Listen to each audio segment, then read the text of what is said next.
Révérend Georges Bonangoussi est notre invité sur vatrikov.com. L'émission, c'est l'entrevue. Révérend, bonjour. Bonjour. Merci d'avoir accepté de nous accorder de votre temps. C'est moi qui vous remercie, Madame Riche, d'avoir pensé à moi.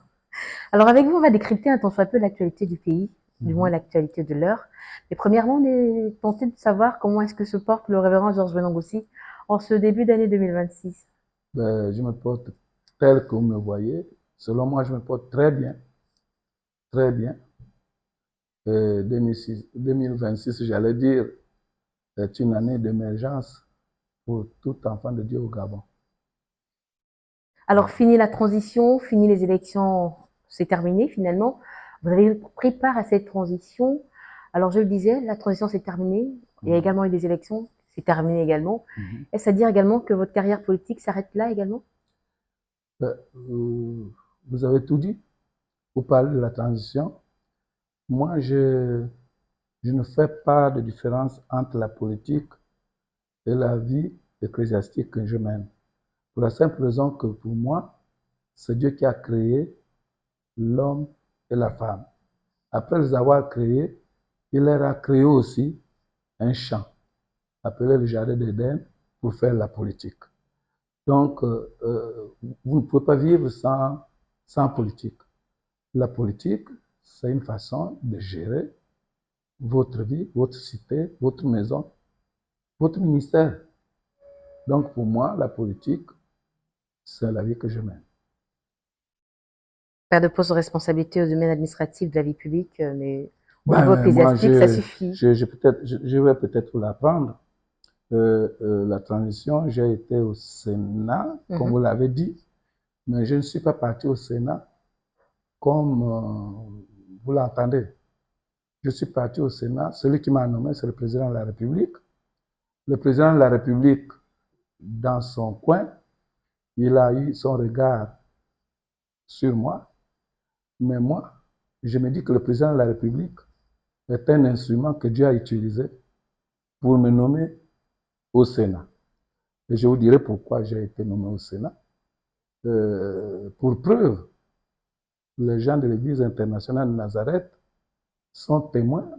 Je crois que vous savez, vous lisez les journaux de vos confrères, vous allez peut-être rencontrer cet élément qui parle de ma nomination au Sénat. Le commun des mortels croit que c'est à cause de la politique qu'on m'a nommé au Sénat. Mais moi, je dis que c'est Dieu qui m'a envoyé au Sénat. Dieu est invisible, il utilise ce qui est visible pour exercer son œuvre. Et au Sénat, j'étais parti pour voter les lois. Ça a une source dans la Bible. J'ai entendu un pasteur, quelque part, j'ouvre la parenthèse, dire que non, mais le pasteur Ngoussi, il fait de la politique, il a été candidat, mais ça n'a rien donné, et tout, et tout. Bah, j'ai dit, voilà un homme de Dieu qui se dit homme de Dieu, qui fait l'amalgame.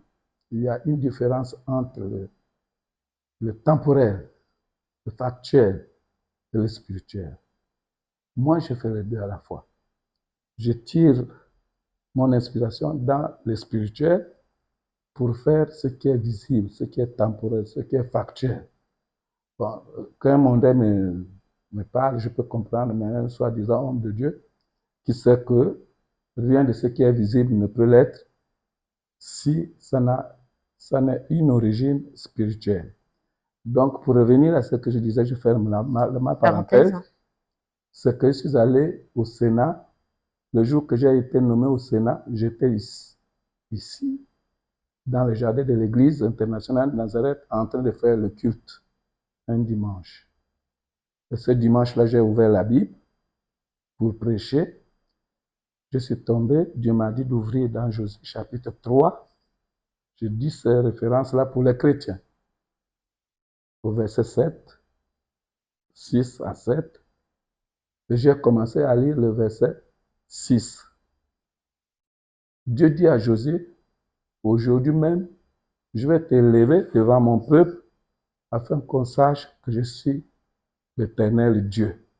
Dès que j'ai fini de lire ce passage, je n'avais pas continué. Quelqu'un vient, un des membres de la sécurité de l'Église est venu avec une information urgente que le président m'attendait dans les 15 minutes. Les autres sont déjà au palais. C'est pas possible. Les autres sont déjà au palais, on m'attend. J'ai dit aux gens, ne bougez pas. La parole que je viens de lire va s'accomplir ce jour. J'ai fait venir le chauffeur, je me suis embarqué, je suis parti au palais. Arrivé au palais, le président m'annonce ma nomination au Sénat. J'ai dit au président de la République, bon, la suite, je reviendrai parce que je suis en plein culte. Je suis revenu dire au peuple de Dieu que bon, voilà la parole là que je venais de lire tout à l'heure, s'est accomplie. Vous suivrez les médias demain. Et le matin, la nomination est sortie. Pour vous, si vous êtes chrétien, allez-vous attribuer ça à un homme? Je suis parti au Sénat. Mais les gens se demandent comment j'ai fait pour aller au Sénat. Mais c'est comme ça. Arrivé au Sénat, je dis, mais qu'est-ce que je suis venu faire?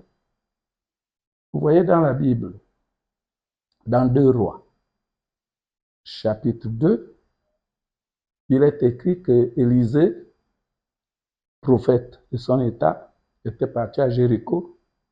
Les gens de la ville lui ont dit, ici à Jéricho, la ville est belle, mais les eaux de Jéricho donnent la mort. Quand les femmes la prennent, les femmes sont stérile, d'autres meurent. Élisée a dit quoi? Donne-moi un plat neuf et du sel. Quand il prend le plat neuf et le sel, il est allé à la source des eaux. Il a dit, ainsi parle l'Éternel, aujourd'hui même j'assainis ces eaux, afin qu'il n'y ait ni mort, ni stérilité. La parole de Dieu dit dans ce passage, qu'on peut lire aujourd'hui, que jusqu'à aujourd'hui, il ne provient plus de mort ni de stérilité dans cette ville. Pourquoi? Parce que Élisée avait stérilisé les eaux. Mais pour revenir à mon cas, je suis l'humble serviteur que Dieu a utilisé dans ce pays pour parler de la délivrance du pays. Je ne suis pas peut-être important, mais tout ce que je dis, c'est accompli. Quand vous regardez, là j'avais un tableau ici 12-12, mais à côté vous allez trouver les initiales, voilà, 12-12, un peu partout. Ça veut dire quoi? Ça veut dire que c'est le jour qu'on a élevé Jésus sur le Gabon. Et ce jour, Dieu nous a dit que désormais, le pays devrait changer. À l'époque, moi, à l'année, le 12 décembre 2015, aucun pasteur, encore moins celui qui parle, qui a parlé de moi, ne pouvait penser que les choses allaient changer. Donc, c'est vous dire, pour ne pas trop m'allonger, je ne sais pas combien de temps me donner, cette vision a couru, a prospéré jusqu'en 2023. Le 5 février 2023, j'ai demandé aux gens de sortir le 25 et de louer Dieu parce que Dieu m'avait montré qu'il devrait avoir un sacrifice humain massif. Il devrait avoir vraiment un drame dans le pays qui devrait causer la perte de beaucoup de vies humaines. Pour éviter cela, il fallait sortir de nos églises, louer le Seigneur dans les rues, dans les carrefours. Je l'ai dit, le 25, nous étions sortis, l'église de Nazareth était sortie. Certaines églises qui avaient cru en cette révélation sont venues se joindre à nous. Nous avons loué, nous avons chanté dans les carrefours et le long de ce tronçon-là, du boulevard qui longe de l'aéroport au carrefour Gigi. Je leur ai dit que avant le 3 mars On doit le faire. Si on ne le fait pas, nous allons connaître une hécatombe au Gabon. Mais nous l'avons fait le 25. Le 3 mars,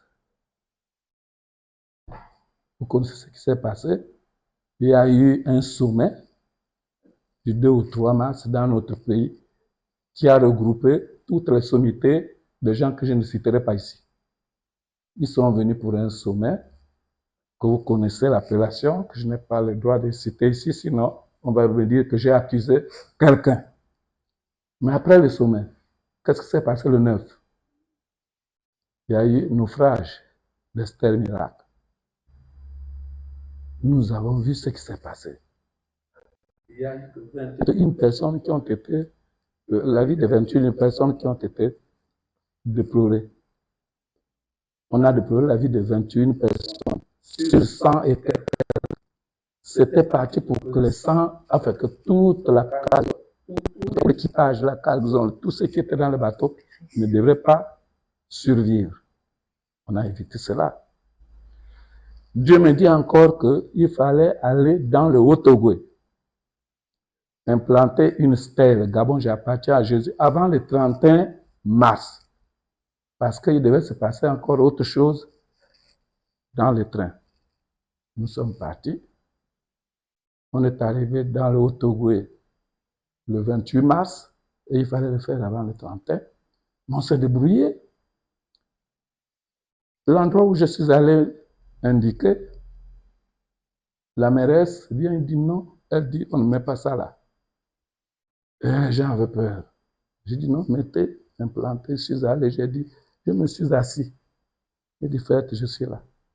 On a implanté la stèle. 3 jours après, il y a eu un déraillement de train à bord duquel il y avait près de 400 personnes sur un fleuve, sur la route économique. Aucune personne n'a été touchée, même pas une égratignure. Mais le train a déraillé. Qui a fait ça? Mais c'est bien Dieu. Et ceci, j'ai tout un tas de choses à vous citer ici qui ont fait en sorte que le peuple de Dieu ici à Nazareth croit en ce que je dis. Et je vous le dis pour vous témoigner que mon passage au Sénat a été un moyen pour Dieu de m'utiliser comme Élysée, d'aller au Sénat. Au Sénat, le Sénat, c'est la chambre haute. C'est la deuxième institution du pays. C'est la dernière chambre qui, quand elle a voté une loi, la loi est promulguée. Donc, je suis allé au Sénat. Là-bas, je n'étais pas simple sénateur, j'étais vice-président. Et donc, quelqu'un qui a la parole, qui pouvait être entendu et écouté. Donc, au Sénat, je vais vous expliquer maintenant, c'était pourquoi. C'était pour voter la Constitution. C'était pour voter la loi électorale. La Constitution et la loi électorale constituent les eaux que prennent les Gabonais, qu'on boit au Gabon. Donc, la justice vient de Dieu. C'est la raison pour laquelle je suis allé au Sénat. Voilà. On a bien compris les raisons pour lesquelles vous êtes passé au Sénat, Monsieur le Président, Monsieur le Révérend Georges Wenongoussi. Oui. On a bien compris également le lien étroit que vous avez avec le Seigneur Dieu Tout-Puissant. Merci. Vous êtes un homme spirituel. Et je voudrais également avoir votre regard d'homme spirituel en ce qui concerne la gestion actuelle du pays. La gestion actuelle du pays est à l'image de ce que nous faisons de Dieu. La parole de Dieu dit, heureuse la nation dont l'Éternel est Dieu.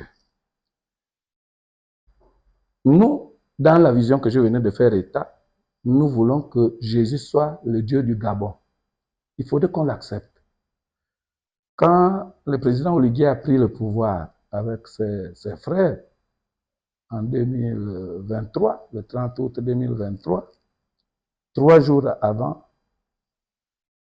si vous partez dans l'église, vous allez voir sur le mur écrit une parole.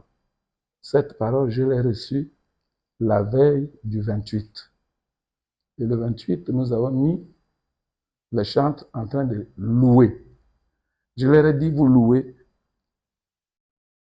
pendant 3 jours. Au bout de 3 jours, quelque chose va se passer. Mais pendant ce temps, je devrais aller en France. Ils ont commencé à louer le 28. Le 29, je suis allé en France. Dans la nuit du 29 au 30, dès que j'arrive à Paris, on m'appelle pour dire qu'il y a eu coup d'État au Gabon. C'était déjà prévu. Je n'ai fait que demi-tour. Donc, c'est pour vous dire que ce qui s'est fait aujourd'hui est à l'image de ce que les Gabonais font de leur Dieu. Je vais vous prendre l'exemple. J'étais encore au dialogue national. Au dialogue national, j'étais le premier rapporteur de la commission, de la sous-commission, non, de la commission souveraineté. J'étais premier rapporteur. Quand le président donne le symbole de la carte du Gabon à l'archevêque, vous connaissez l'archevêque? Je n'ai pas besoin de le citer. Soutien. Voilà. La carte du Gabon avait toutes les armoiries gabonaises, les 9 provinces. Mais il a pris le soin de dessiner, de fabriquer sur la carte du Gabon une colombe. Vous connaissez tous que la colombe symbolise le Saint-Esprit. Je ne sais pas si lui-même il l'a su. Mais il a donné un Gabon dont la gouvernance viendrait de Dieu. Le Saint-Esprit au-dessus du Gabon. Ça, c'était au début du dialogue. La logique spirituelle voudrait que, après le dialogue, on lui remettât la carte du Gabon, cette fois-ci, soit avec une couleur blanche, qui symbolise la sanctification, la pureté, soit avec la couleur rouge que nous utilisons, qui symbolise le sang de Jésus, la couleur du sang de Jésus-Christ. Mais qu'est-ce qu'on voit? Quand on est allé le jour de l'ouverture du dialogue, on amène la carte à la plénière. Ce n'était plus celle que le président avait donnée à l'archevêque. C'était maintenant une carte telle qu'il l'avait donnée, mais avec une couronne de fleurs au-dessus de l'oiseau, de la colombe, donc du Saint-Esprit. Moi, je leur ai dit non. J'ai soulevé la main en pleine plénière. Ils ne m'ont pas donné la parole. Mais après, j'ai cherché à aller voir, rencontrer le bureau pour leur dire que je ne comprends pas pourquoi on a mis une autre entité sur le pays. Mais laquelle entité? C'est l'entité qui symbolise l'esprit de mort. Les couronnes, on les amène dans les morgues. C'est pour honorer les morts. Alors, Monsieur le Président, sans vouloir vous interrompre, le Gabon est à l'image où fonctionne selon la place donnée à Dieu par ses dirigeants et ses populations. Est-ce que ça explique donc les problèmes au plan économique, politique et social? Qu'est-ce que vous proposez concrètement pour qu'on en sorte? Puisque l'origine a été décédée, les réalités sont là. Oui, mais moi je propose quoi? Je propose qu'on revienne à la case de départ. C'est laquelle la case? À la vision que le président a eue quand il a fait la libération, quand il nous a donné, quand il a posé l'acte de libération. On revient à la case de départ, c'est-à-dire qu'on reconsidère Dieu comme étant le Dieu, Jésus-Christ comme étant le Dieu du Gabon. Parce que c'est la prière qu'ils avaient faite, si vous vous rappelez. Ils avaient confié le pays à Dieu, ils avaient demandé à Dieu de les inspirer durant cette gouvernance. Vous avez vu que de la prise de pouvoir jusqu'à la fin du dialogue national, on n'en parlait pas. On ne parlait pas de crimes rituels, à moins que je me trompe. Il n'y en avait plus. Mais puisqu'on a encore mis ce que vous connaissez sur le pays, mais c'est ça qui gère le pays. Vous savez, il y a des animaux qui ne vivent que de sang. Ah, mais comment on peut les empêcher de boire du sang? puisqu'ils ne vivent que du sang. Ce que nous devons faire, c'est de revenir à la case de base, c'est-à-dire mettre Dieu au centre, demander à Jésus-Christ de reprendre le pays. Nous l'avons fait le 12 dernier. On a fait venir les Israéliens qui sont venus, les chrétiens israéliens, les hommes de Dieu sont venus et nous avons marché ensemble. Je ne sais pas si vous étiez informés, nous avons fait une marche sur le pays, donc symboliquement sur le pays. Et nous avons prié pour le Gabon afin que le pays reprenne la vie dans la crainte de l'Éternel. Monsieur Révérend, dans votre précédente réponse, vous avez abordé la question relative aux crimes rituels. Je m'en vais de suite vous poser la question suivante. Pour ou contre la peine de mort? Bon, mais moi, la peine de mort ne va pas réduire ou supprimer le crime rituel. Je pense pour ma part que ce qui peut freiner ou réduire le crime rituel pour accompagner la vision, pour accompagner la crainte de Dieu dans notre pays. Parce qu'il faut qu'on reparte d'abord aux sources, c'est-à-dire à Jésus-Christ. Vous voyez quelqu'un qui prie réellement. La personne qui prie réellement Christ serait dans l'impossibilité de prendre un couteau et de le soulever sur une autre personne. Pourquoi? Parce qu'il aura la crainte de son Dieu. Et ensuite, il faudrait accompagner cela par la dénonciation de tout ce qui est mal. Il faut que le gouvernant puisse dénoncer et punir lourdement la corruption, les crimes rituels, le détournement des deniers publics. Les trois choses-là. Si ces trois choses-là sont faites, vous allez voir que le pays va reprendre. Et puis, je sais que le pays va reprendre. J'aurai besoin de votre élément là, prochainement, pour témoigner que voilà ce que j'avais déclaré. Juste rappeler aux internautes que Georges Brinon-Goussi est notre invité dans l'émission d'entrevue sur vatrekoff.com. Nous allons poursuivre. Révérend, que pensez-vous de la nomenclature du nouveau gouvernement? Les Gabonais doivent-ils espérer? Oui, mais je ne pourrais pas dire le contraire de ce que je venais de vous dire. Aujourd'hui, tous ceux qui sont au pouvoir, s'ils réalisent que d'eux-mêmes ne peuvent rien faire, ils feront beaucoup de choses. Mais s'ils y vont avec qu'est-ce que je veux dire? Avec l'espoir, l'esprit de dire que ce sont eux, ils sont capables, ils ne feront rien parce que sans Jésus-Christ, personne ne peut rien faire de bien. Mais c'est un gouvernement resserré, très bien.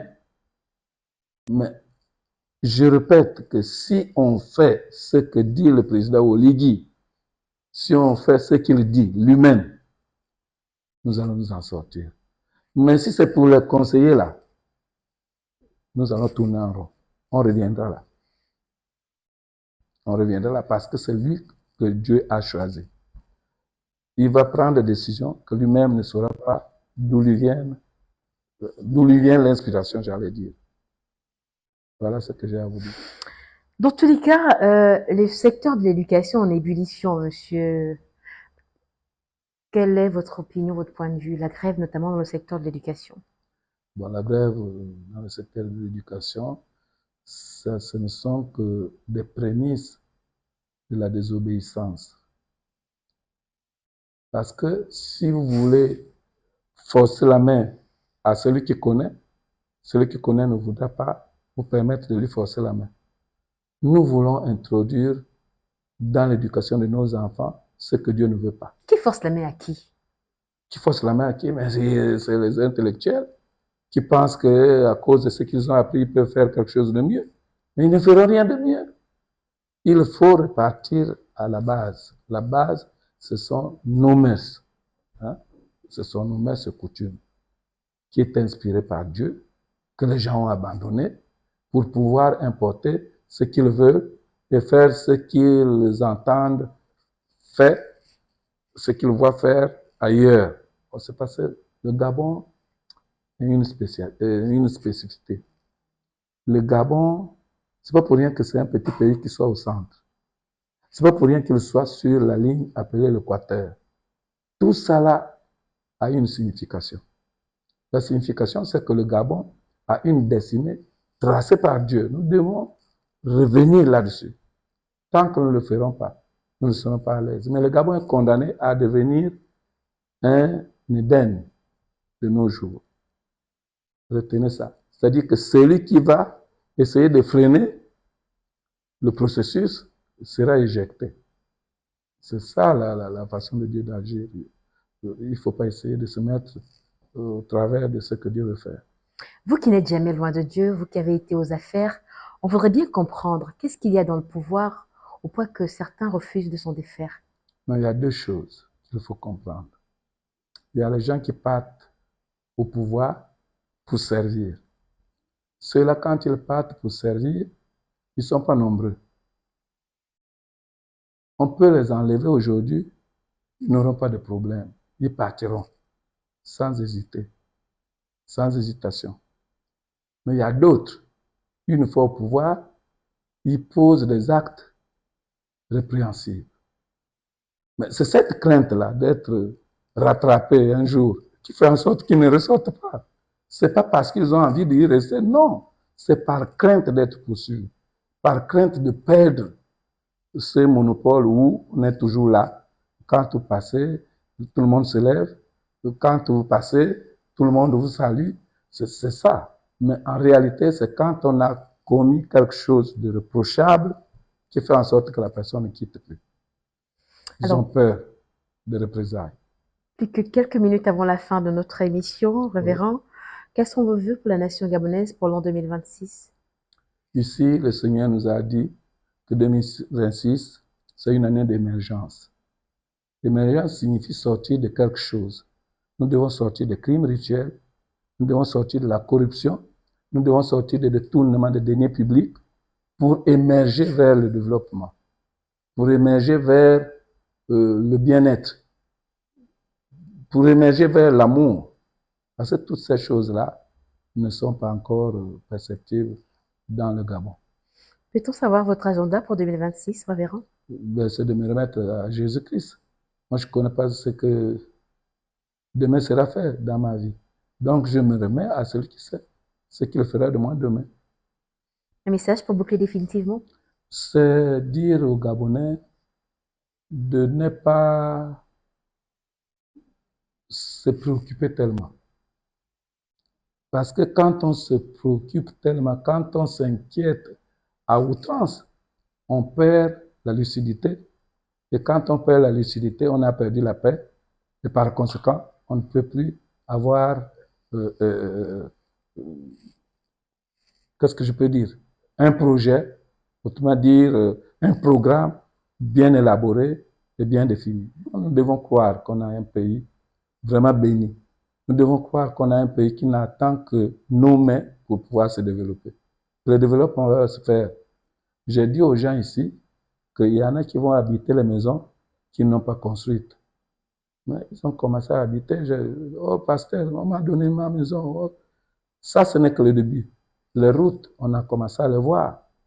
Mais d'ici là que nous voyons que notre pays n'aura plus de chômeurs gabonais, conscients. Il n'y aura que des chômeurs qui voudront chômer. Pourquoi? Parce qu'il y aura de l'activité partout. Ça, c'est des choses que les gens ne réalisent pas, mais qui vont se vivre. Nous allons faire venir les gens que nous chassons là, pour nous apporter la main-d'œuvre, afin de développer notre pays. Ça, c'est des choses que moi je vois et qui sont certaines que nous allons vivre dans les 5 années à venir. Le révérend Georges Bruno Ngoussi, leader de l'Église internationale de Nazareth, ancien sénateur de la transition, président directeur général du groupe Radio-Télévision Nazareth, était notre invité sur vatrecoff.com. Merci, révérend. Mais c'est moi qui vous remercie de m'avoir donné cette opportunité de m'exprimer. Le vœu, c'est de voir votre élément conservé quelque part pour pouvoir le relire ou bien le réécouter au moment venu. Parce que ce que je vous dis sera réalisé. Cela s'accomplira. Voilà.